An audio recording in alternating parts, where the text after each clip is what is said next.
All right, crew. So here's the thing. One of my friends said to me said to me one day, she's like, "You, when I think of you, I just think resilience. I just think you're so resilient." And I actually hadn't given myself that kind of credit. Um, and a part of me was a little frustrated because I was like, I don't want to be resilient right now. I want people to actually like be concerned about me in this moment. And the truth is that's not what I wanted. But I just remember like being really scared in the situation that we were in and not really knowing what to do next and sharing that with a friend, and my friend is going, I just always thought you were just like so resilient. And I am. And I'm so grateful that you pointed it out, because once you can honor that you are resilient, once you can actually notice that you are these things, you're kind of unstoppable. And you might not feel that way right now. But what's really cool is our guest, Camee Adams, is actually going to explain to you that there's like four different places that you could be resilient in, and how you can actually honor the process of being more resilient in your life. And I couldn't think of a better person to have this. Like, she is someone who's gone through a lot to be as resilient as she is, and she has such a gift to share this with you. So my loves, Camee Adams is our guest this week. Our topic is resiliency, and I cannot wait to hear how you reflect with this, how this affects your life and what it allows you to do.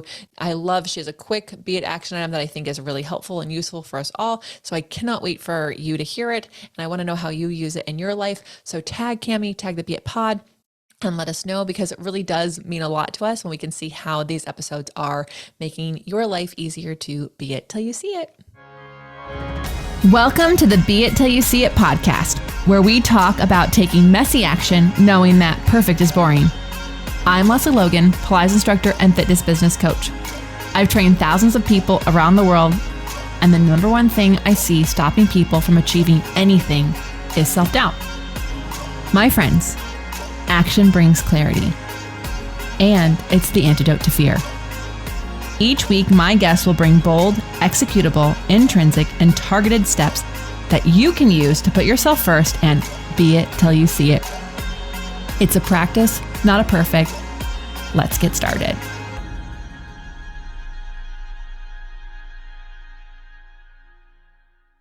All right, Be It Babes. I am super excited. This is the first time I'm going to have anyone who's ever, when you hear what Camee, our guest, has been doing with her life, it's my first one doing this, and I'm so excited because I love bringing on guests that have done different things in their life and show you that there's so many things you can do in this world. So Camee, will you please tell everyone who you are and what you're doing these days?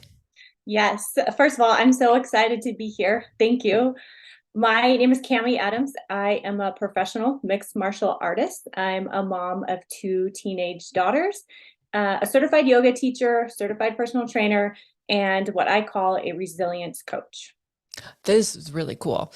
We all need more. I feel very resilient. I think people would say when they think of me, it's very resilient, but I actually think that that's something we all need to learn. If you don't think so, because life can be hard, and you're a fighter, so you get hit while you're down sometimes. Often. Often. So, having that resilience is so key. So can you take us take a step back? First of all, Yeah. would love to know kind of the journey that got you into MMA and then also into being a resilience coach. Like, what was the bridge that was like, I'm going to teach people? Okay. So how I got into fighting. Never in my life did I think that I would be a professional fighter. I grew up a lifetime athlete, but my athletic journey got cut short when I got pregnant in high school. I had a boyfriend. I chose to have sex early, as some girls do. Lots of other girls were doing it as well. For whatever reason, it was me who got pregnant. So I chose to keep her. We chose to get married. It wasn't the healthiest relationship, as you can imagine at that age. But I was married for about 9 years. And after I had my first daughter, I had my second one 2 years later. So I was a really young mom, but I'd always had sports as an outlet. So when I didn't have that anymore, I actually got into figure competitions, lifting weights, bodybuilding. It was just amazing. I learned so much about nutrition. I learned how weight, can shape your body. And that was kind of like the start of me being an athlete again and finding that outlet that I needed while I was a mom and a wife. Mhm. So throughout that, I got bored of weightlifting. I got bored of just the usual treadmill, just the Yeah. typical gym routine. I appreciate it now and I still love it. But at that time, I needed something more. Well, and also those figure competitions it's like very like this is all you get to eat. This Yeah. is that's Yeah. it. There's no spice. Yeah. There's no, it's just plain chicken, plain rice. Yeah. And as you can imagine, just me mentally, just being a mom it wasn't what I needed anymore. And I recognized that. So when I was, younger, Tai Bo was all the rage. And so I Yes. remember doing Tai Bo and something about it. I was just like, yes, this is Is that it. Billy Blanks? Is that who Tybo Yeah. was? Yeah. Yeah. It's been so long. But honestly, I started doing that just at home when I was younger. I remembered kind of like how I felt when I did that. I loved throwing punches and kicks. Um, I'll rewind a little. I played soccer like throughout all of, my Mhm. childhood. In high school, I started varsity as a freshman. So I was picked up kicks really easily during Tybo. So I found a college course where I could take fitness kickboxing at this rec center. So I take my two kids with me, I drop them off. You were like hitting bags, but not really. It's not like a real heavy bag. It's kind of the one that's filled with sand and they would move and it was just like a bunch of other moms. But it was so great for me. And I was just intense and I loved it. It's just what I needed. And so there was just a little spark of intuition, knowing, my inner me needed more of this. And so once I realized, oh, I'm actually picking this up fairly quick. I was an athlete, so I picked it up. My punches had a lot of power. I wanted to learn new combinations. So I found an actual fight gym in my area. It was kind of grungy, filled with a bunch of dudes, but I was like, I want to learn how to do this. So I started showing up at this fight gym. Eventually, they're like, do you want to start fighting? And I was like, Uh, yeah, yeah. I do. Really? Yeah. Okay. And it just kind of evolved. My first fight, I actually lost. And after I lost, I realized what it was actually going to take. And Mm. honestly, I thought that I could do it. And I just continued on. That's actually really cool. Like, I mean, it's almost like you were born with inner resilience on that because, like, most people, if they lost on the first fight, then Yeah. they probably like, oh, I'm not very good at this. Yeah. And you're like, oh, now I know what it takes to win. And I think that, like, what an Yeah. interesting way to see a loss or a failure. If like Mhm. more of us saw that as opposed to like, you're not good enough, you're not cut out for it. It's like, no, it was your first fucking fight. Like, Yeah. like if you had one, it might have actually made you think you could just like, you don't need to train at all. You know what I mean? Like it's Yeah. actually kind of better that you had to learn that the hard way. Yeah, and I really did. It went all 3 rounds. I had always trained really well. I loved the working out portion, so I felt very confident in that area physically. But losing that fight, I was like, my head game was so off. My confidence was not there. I was extremely fearful. I was not believing in myself that I could actually win this fight. But physically, like all the other pieces were there. And so from that point on, I knew the things that I would have to get good at. And it wasn't actually like physically fighting. It Mhm. really was building my mental game. Fighting is Mm. so much,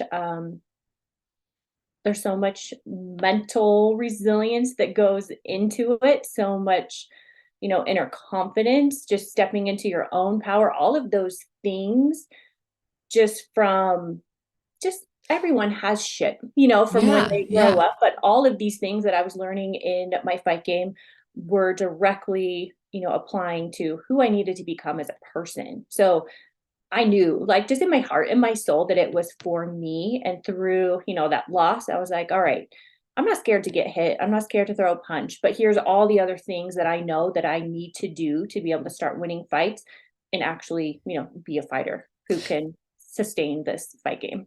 Yeah, I think that's so interesting because like isn't like I if y'all haven't watched this, I grew up with a lot of MMA fighters in high school Okay, and some of the okay. people that I went to high school with are actually very famous and well known, and Okay. really proud of them. So like I was around and I was like, I could never do that. But I think like right there, having that as a mental headset, like, of course I couldn't. Like I've already taken myself out. Right. Yep. And I think like whether or not it's fighting or even just like some sort of a race you want to run or something you're wanting to do, if your head is at all thinking, I'm not going to be able to do this, you won't be able to do it. Like your body's not going to go, let me show you how I can fight without your brain. Like, do you know what I mean? Yeah. Um, when you said that, automatically thinking, I don't think I can do it, your mind is filled with so much doubt, especially if it gets closer to the fight, you hit a point where you're like, am I really going to do this? Am I really going to go fight this person? Mm-hmm. And like I said, like physically, I knew I was capable. It really was just me believing, that I Mm-hmm. actually could. And that's the process that I had to build over time. And that's what I call the resilience process. How you Yeah. said you were born fairly resilient. Physically, I knew that I was very resilient, but there's, in my opinion, four forms of resiliency. There's mental resiliency, there's physical, there's emotional, and then spiritual. And so physically, I was like, I got this. But all those other areas is what I was building resilience in to be resilient. And automatically, when I think of a fighter, I think they're resilient as fuck. Like they just are. But I didn't believe that in myself until I went through all those various resilience processes to be Yeah. resilient, if that makes sense. Totally. And also, I've actually never thought of resilience as being like in four types. Like it's almost like you are, or you aren't, but actually it sounds like you can be like really resilient Mm-hmm. physically or Mm-hmm. really resilient spiritually, but the other parts could actually not be there so much. It's kind of like having confidence at work, but not necessarily confidence like on stage. Yep. you Yeah. know? So Yeah. wait, so let's just like take another leap and go with this. Like, so you're a fighter and then also you're a resilience coach. What made that next leap? What was the journey you went on to realize like the types of resiliency that you needed to learn? And then how did that translate to like what you're doing now? Cause I think this is really cool. Everyone get your notepads out because imagine the things you could do if you had resiliency. You would just go, okay, that lesson learned, next thing. So how did that happen for you? Okay. So when you have resiliency, what I feel like people need to understand is resilience is a skill that can be learned. Cool. It's also a process. So if you don't feel like you have resiliency, you're going through a resilience process. And that's part of like what I help you understand. So I'll rewind this. Part of what brought me to being a resilience coach is people know me as a fighter. And if you follow any of my stuff on social, you've also know I've gone through some really hard personal life experiences. Part of my story is being that teenage mom, and being a young wifey, having to leave an unhealthy relationship to take charge of my own well-being because I knew like it wasn't going to get better and all of the things that go with that. But then during that time, I also lost a brother to suicide. And Mm, so these areas that I tell you that you have to build resiliency in, my way of handling all of these things was through fighting. And it really was just like the universe sending me the perfect coping tool to handle all of these things that I needed to learn how to be resilient in. So looking back over all these years of all this bullshit happening, whether it's my own choice, and something happened or someone else's choice in their life, that caused a lot of pain or, things that I had to work through. I was learning resilience in all those areas, but at the time, I didn't really put those two things together. I think I thought that life is really hard and you just do what you can to make it through. But now that I'm like on the other side, I realize all of those things that I was going through. I can tell you exactly, like I had to build emotional resiliency to be a single mom and still show up as an athlete and bust my ass for that goal for me because I knew that I could and I wasn't ready to, let go of being an athlete yet. mhm. But also it really was developing me to be this person, you Yeah. know. So I've always used fighting as a platform to help people, Mhm. like it just has been my way, and then I turned it into being a personal trainer, Yeah. so I just always took all of these hard things and applied it to my life and then tried to teach other people because it was also what was helping me make it through all these years. Yeah, I'm so sorry to hear about your brother. That is an awful thing to have to go through for anybody. I think, and how interesting that it's part of this like quilt that you have that you've been building up of resilience over here and for over here. And I think you you said something, and I don't want to misquote it, but there's like it's almost like some people are like, okay, it's something I have to get through.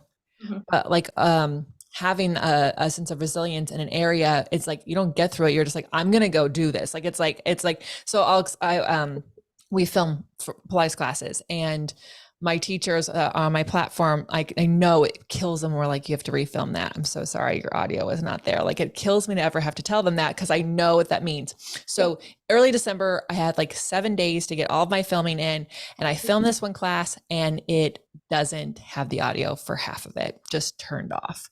And I literally lost it. I toddler tantrum down the hallway, threw myself under the covers, and like tried to cry. And I could feel my body like taking the blankets off, getting Yeah. back up, Yeah. going into the living room and starting it again, because the like that trained muscle of resilience was like, we're not going to let this take us down for today. Like it's not going to happen. Now, Mhm. 2 years ago, I would be like, fuck this. I'll do it tomorrow. Like I would just like pity party all the way for the next day as if that was like, oh, good use of time. But I think like we have to build up the muscle, we have to build the resilience, and we don't have to just get through. Like you can't have, there's a difference between like just getting through and using your resilience to like get hit and go, okay, well, what did I learn from this, and how can I go? How can I continue? What is this telling me? So you said there's a process. I'm wondering like with the physical resilience, I feel like that's a little easier for people to understand. Like there's training, you get back out, like but like when it comes to spiritual or emotional, like what is that like? How do people know if they have it or they don't? Yeah. So this is the interesting thing about resilience, in my opinion, is it is a unique skill set. So the way that I process or have become resilient may be different how someone is resilient in their life. I don't live your day-to-day life. I don't know if you're struggling mentally all day long and you are just really trying to make it through the day and build your mental resilience. So it looks different for everybody, their process of resilience. Like you said, when you had to refilm that, I don't know if you were having a lot of anxiety that day. I don't know if you were depressed and it was just even hard for you to get out to film your physical portion of Pilates that day. But resilience is a unique skill set, like I said, that can be learned, and it looks different for everyone. And if you don't think that you have it, that tells me and you that you are in the middle of a resilience process. Most of the time, when you don't feel resilient, you need to understand you are in the resilience process. And when you make it through the other side, you will be resilient. And when you make it there, you'll look back and see, wow, I was building mental resilience or spiritual resilience or emotional resilience. And this is how it showed up for me. And this is how, what refilming that Pilates thing helped me build mental resilience that day. Because now, if you have to go refilm something else, your brain will automatically go to, I already did that. I know that I can do it again. I know physically I can do it. I know emotionally and mentally I can do it too. Yeah. So you'll take that experience. You've already built resilience to be resilient. Something else happens like that again, your mind's going to already go back to, I got this. Yeah. You've built that. Yeah, I'm so and yes, I think you're absolutely right. Everyone will have a different process because like we're all starting in a different place. And I think there's a lot that can go into it. What are there any like exercises, are there mantras, affirmations that people can use when like, the going does get tough and they're like, how can they like pep talk themselves out of it? Or like, what do they need to do to kind of go, okay, this is teaching me something, or I got this. How do they go through the process so it's not just happening to them? Mhm. So, for me to sit down with you, what coping skills have worked for you in the past? And can we dive back into those? Or do we need to sit down and talk through a few ways that we can start adding new coping skills into your resilience process? For me, it's been yoga. Yoga has been the perfect yin to the yang with fighting. Fighting is high energy. You have to show up wanting to kick people's asses you know what I mean? But Mhm. my heart, my soul is actually pretty soft. And so my yin practice with yoga is a great coping skill for me, just to retreat from that and go into myself, collect myself, get centered to show up to be a fighter again the next Mhm. day. But when I don't have that certain coping skill, I don't feel like I'm as good as a fighter. So Mhm. it really is figuring out what works best for you. Mhm. For me, my mental resilience, like I said, I had to build it. I think I am statements were really great for me. I have a lot of ADHD. I have a lot of high energy. I have a lot of racing thoughts. And so for me, those I am statements of I am capable, I am this, Mhm. I am that. Something else that I usually tell people that they can use as well is I always tell myself, keep fighting for you. With being a young mom, with Mm. losing a brother, with all of these things, my kids have grown up and they are living their wonderful lives. And, my brother's gone, my family's still here. But I realized with fighting, like, it's always going to be me who has to keep fighting for me. People can support me, but keep fighting for you is something that I Mhm. always like replay in my mind a lot. Yeah, I do. I like an I am statement. And I think like what's interesting with I am statements is sometimes like there's like another voice that like Mhm. says something about those I am statements. And like, y'all, that is worth exploring I because think it that is too. voice isn't going to go away. Yep. And that voice is often not yours. It's somebody else's that told you something when you're little. And then once you can figure that out and you can actually own that I am statement, I think that resiliency gets there. I'm like curious because how cool for you to be learning your own resilience and taking ownership of that while being a mom to two girls. Cause like, I mean, like, I think, if more and more women could realize how resilient they are, and I think I think more women already are very resilient. I think Yeah, I think as so a too. group of people, we're like born that way. We have to fight for a lot of things, but I don't think many women know how resilient they are. Do you know what I mean? Like I would agree. they're not owning that. So what has that been like raising daughters to own that resilience? Is that something that comes easy? Do they have to do it on their own? Do you help other moms figure this out with their children? It hasn't been so much with children, but I think as your kids age, you're friends with other moms that are kids your age. So it naturally just kind of happened. But with my kids, both of them are athletes too. They're both playing college basketball and going to school.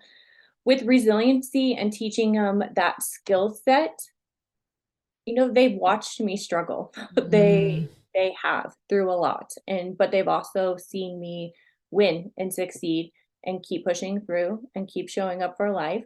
And so I would like to think and hopefully, that strength and that resiliency has rubbed off on them. But, they're away in college and they've had to build their own resiliency, hmm living alone, not hmm having people around, being a college athlete is not easy. And so I always try and show up for them, of course, as a mom, but also as just a knowingness that they can do hard things, that they are Yeah. capable, that they are in their own resilience process. And we've made it through every single Yeah. shitty thing so far. And so I would like to hope that it's rubbed off on them. We could ask them, but Yeah. they're Well, pretty. I mean, I'm sure it has because like actions, like we had Amy Ladine on, I think yeah, she was episode 5, but she says like actions are caught, not taught, right? And so like how cool for them to be raised by someone who, um, who, who transformed their life right Yeah, in front of them, and then yeah. also went through this resilience process of their own, so they could Mhm. see like what is capable. Because I mean, like my grandmother was a high school mom and my mom was Okay. 21. So like Okay. I definitely understand like having the young mom and like Yeah. what stories that people can tell you or you could tell yourself, but Uh-huh. also for them to see like, oh, look, she actually didn't stop there. That didn't stop her at all. And like, look Yeah. what you had. And so I think that's really cool. Um, what are some signs that you have seen that people may not be using their resilience or be in need of resilience? Is there like signs, symptoms? Is it anxiety? Is it downplaying themselves? Like, what are some things that you like see? Cause I mean, sure, like when you're fighting people, you might be able to see like this person's not very resilient over here. Like, I feel like there's a whole game over there on playing with another person's mindset, but are there signs and things you see that could help people? So people are listening can go, oh, that's a sign that I could work on my resilience in that area. Mm-hmm. Again, people show up differently in their lives, but I do think when people are depressed, when they're frustrated, when they don't have the confidence that you see in them, that maybe you're like, wow, she's really good at that, but they don't even have an idea, that maybe that could be their area. Um, I think when people are disassociated from their self, like from themselves, from their lives, I think I love motherhood. I love being a mom, but it does take you out of yourself at times. At least it did for me. Some Mm-hmm. women love showing up, being a mom every single day. And it's not that I don't, but I also knew that I had my own personal goals and aspirations and things that I wanted to continue to pursue. Mm-hmm. So when I think people are disassociated from their own purpose and their own power, you know, those are just little hints, maybe that you might need a little bit more emotional resiliency to handle all the things at home and then push through to continue to, on with your personal goals or whatever Mm-hmm. makes you, want to show up for life, being your best self or, Mm-hmm. whatever you want to share with the world, Yeah. besides raising humans. Yeah. But I think when people have an inkling that just they can do something more and they're not is probably a good cue that they're about to head into a resilience process to accomplish whatever goal they want to accomplish. Yeah. Yeah. Do you have like, do you do a lot of reflection? Like, cause I imagine, one of those ways that you build up a lot of resilience is like after every fight, you probably like look back like as any athlete does, they look at a game, and they go, okay, I could do that better. Or Yeah. there's this thing I can learn. Is this like something that people can do for their emotional or spiritual resiliency? Like, is it reflecting back on something? Are there things that you would say to look for? Like, is it like looking for the good things that went well or the things that didn't go well? What does that process look like? Always. So I'll tell you with fighting is a little different because they're not happening each week. It's usually 1, 2, or 3 fights per year. And so you're taking a chunk of time to work up to this fight. And then what happens before the fight, what happens during the fight are all the things that I look back. And also when you're fighting off, you also have to show up for life, or at least I had to too. I still had to be a mom. I still had to do regular life.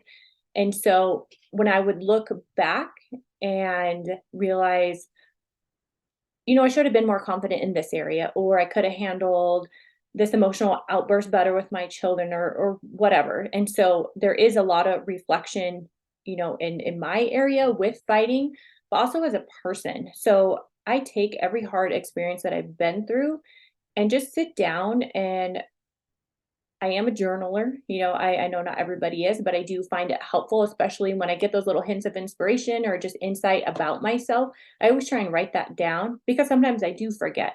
And so when I Mm-hmm. go back and look through and, I've made a little note, or I tell myself, I like how you handle this. You could have done better. Mm. Um, so I do a lot of reflecting in yoga. I do a lot of walking outside.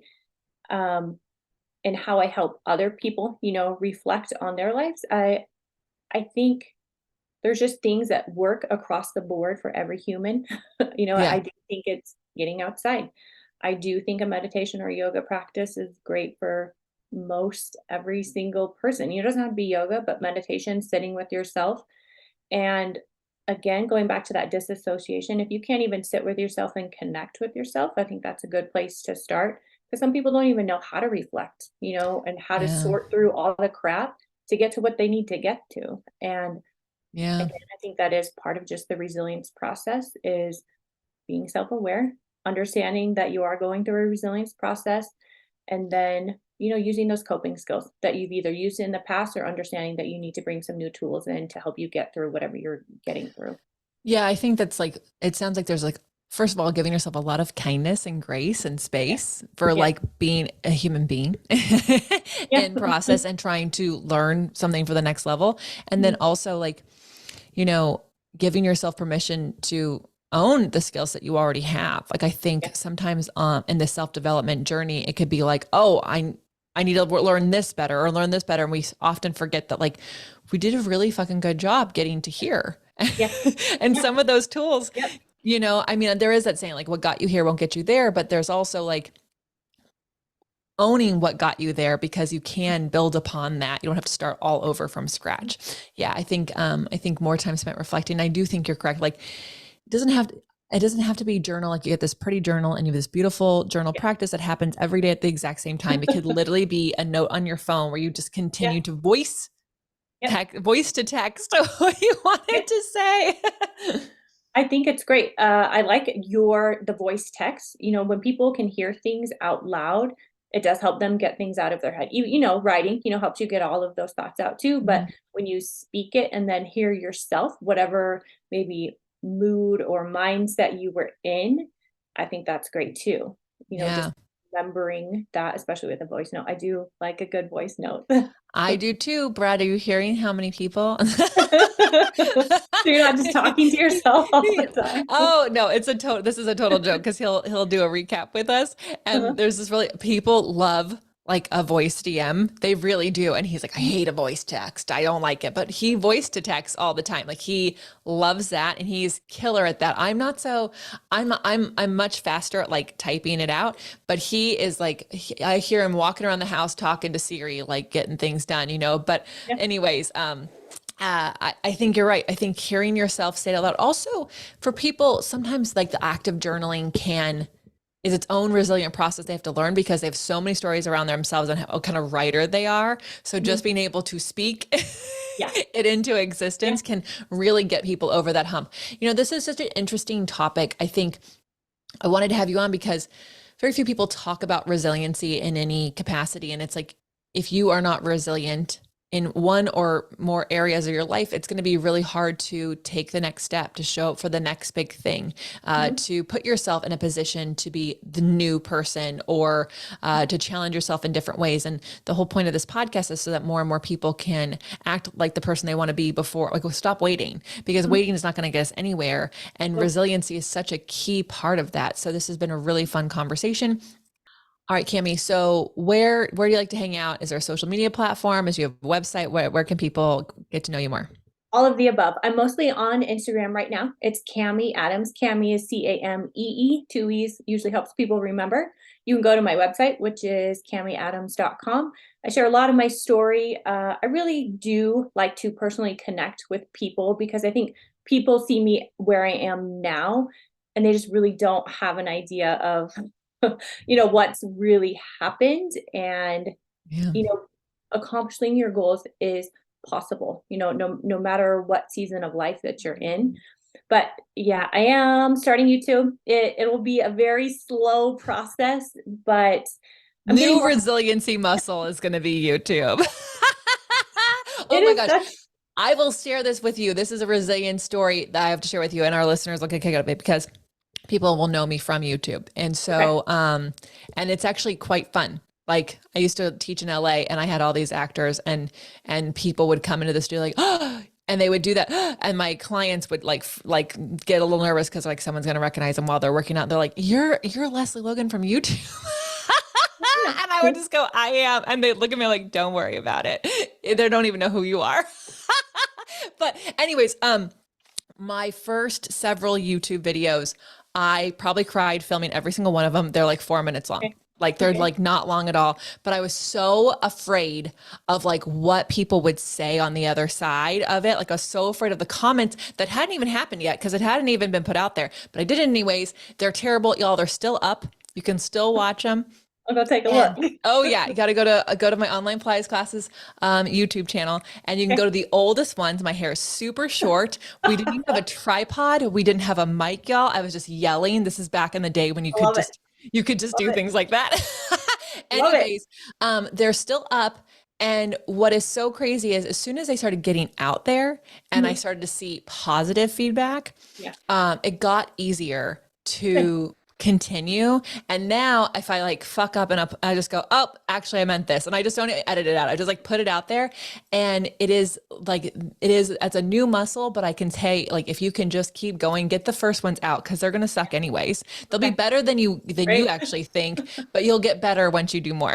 Okay, thank you. No, that is very helpful. Yeah. It's been a to-do. So Yeah. It's its own thing. It's its own game. And, and y'all, if you're like interested in that, Brad and I talk a lot about YouTube and the hungry baby that it is when you start creating for it. But it is, it's such an interesting avenue, and I actually prefer it to a lot of, like, it's on a social media platform, but I prefer it to other social media platforms because I feel like its reach is so different, Anyways, that was a tangent.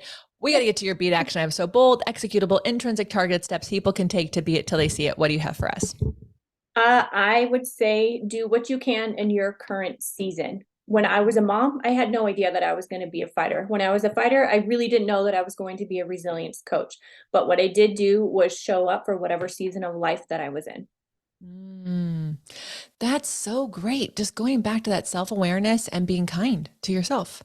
Yeah. Thank you so much, Camee. It's been such a pleasure. And I just found out before we got on this that you live in the neighborhood. So we're going to hang out in Vegas for sure. And I'd love to. How are you going to use these action items in your life? How are you going to use this information about resiliency? And notice where you are resilient. Tag Camee, tag the Beit Pod.